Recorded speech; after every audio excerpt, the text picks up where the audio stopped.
Bueno, hago este vídeo para contaros que este soporte que tengo aquí delante y le habéis visto en varios vídeos, también puede servir. En vez de las cañas que tengamos aquí puestas, se puede utilizar para colgar, para los que practican submarinismo, ¿vale? Pesca submarina, para poner los rifles. Ahí mismo se puede poner los rifles. En vez de las cañas, los rifles, ¿vale? Y en los cajones laterales poner los plomos, ¿vale? Abajo se puede poner los trajes de neopreno que tengáis, o las bolsas, o lo que queráis.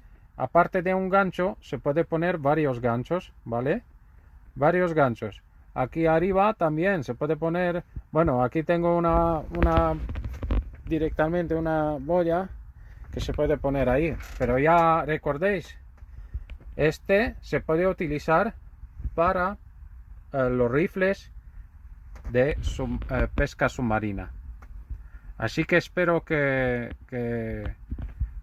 o pensáis, alguno que practica la pesca submarina, y que me conteste o que me diga lo que sea, que si realmente le serviría tener todo ordenado, así como las cañas que están ordenadas, y tener todos los accesorios en un mismo lugar, ¿vale?